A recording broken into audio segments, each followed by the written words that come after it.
നമസ്കാരം. റാഫ്റ്റോ ക്രിക്കറ്റിലേക്ക് അവർക്കും സ്വാഗതം. യെസ്, യൂറോ കപ്പ് വരുന്നു. ഫുട്ബോൾ യൂറോ കപ്പ് അല്ല, അത് നമുക്കറിയാം, സ്ഥിരമായിട്ട് നടക്കുന്നതാണ് 4 വർഷത്തിലൊരിക്കൽ. എന്നാൽ ക്രിക്കറ്റിലും യൂറോ കപ്പ് ആരംഭിക്കാനുള്ള ശ്രമങ്ങൾ തുടങ്ങിക്കഴിഞ്ഞു. അയർലൻഡ് ക്രിക്കറ്റ് ബോർഡാണ് ഇതിനുള്ള മുൻകൈയെടുത്ത് ഇനീഷ്യേറ്റീവ് എടുത്ത് ശ്രമങ്ങൾ നടത്തിക്കൊണ്ടിരിക്കുന്നത്. നമുക്കറിയാം, ക്രിക്കറ്റിൽ എങ്ങനെ കോണ്ടിനെൻ്റൽ ടൂർണമെൻ്റ് ഉള്ളത് ഏഷ്യയിൽ മാത്രമാണ്, ഏഷ്യ കപ്പ് മാത്രമാണ്. അതിൻ്റെ ഭാവി തന്നെ ഇപ്പോൾ ഇന്ത്യ, പാകിസ്ഥാൻ, ബംഗ്ലാദേശ് പ്രശ്നങ്ങളൊക്കെ ഉള്ളതുകൊണ്ട് അനിശ്ചിതത്വത്തിലായി നിൽക്കുന്ന ഘട്ടമാണ്. അപ്പോഴാണ് യൂറോപ്പിൽ നിന്ന് ഒരു യൂറോ കപ്പിനുള്ള സാധ്യത ആരാഞ്ഞുകൊണ്ട് ഒരു ക്രിക്കറ്റ് ബോർഡ് രംഗത്തേക്ക് വരുന്നത്. ESPN ക്രിക്കറ്റ് ഇൻഫോ ഇക്കാര്യം റിപ്പോർട്ട് ചെയ്യുന്നുണ്ട്.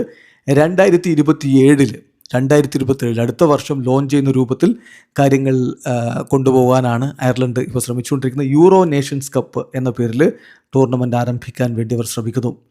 അയർലൻഡ് ക്രിക്കറ്റ് ബോർഡിൻ്റെ ചീഫായിട്ടുള്ള ബ്രിയാൻ മക്നീസിയാണ് ഈ ഒരു കാര്യം ഇപ്പോൾ ഒഫീഷ്യലി അറിയിച്ചിട്ടുള്ള അതിലുള്ള ശ്രമങ്ങൾ തങ്ങൾ നടത്തുന്നുണ്ടെന്ന കാര്യം അറിയിച്ചിരിക്കുന്നത്. അതിപ്പോൾ ESPN ക്രിക്കറ്റ് ഇൻഫോ റിപ്പോർട്ട് ചെയ്യുന്നു. അപ്പം ഏതൊക്കെ ടീമുകൾ പൊട്ടൻഷ്യലി അവർ ഇൻക്ലൂഡ് ചെയ്യാൻ വേണ്ടി ശ്രമിക്കുന്നത്? England, Ireland, Scotland, Netherlands, Italy, ഈ 5 ടീമുകളെ തുടക്കത്തിൽ ഉൾപ്പെടുത്തിക്കൊണ്ട് ടൂർണമെൻറ്റ് നടത്താനാണ് അവരുടെ നീക്കങ്ങൾ. അത് both men's and women's fixtures, പുരുഷ വിഭാഗത്തിലും വനിതാ വിഭാഗത്തിലും യൂറോ നേഷൻസ് കപ്പ് നടത്താനുള്ള ശ്രമമാണ് എന്തായാലും അവർ നടത്തിക്കൊണ്ടിരിക്കുന്നത്.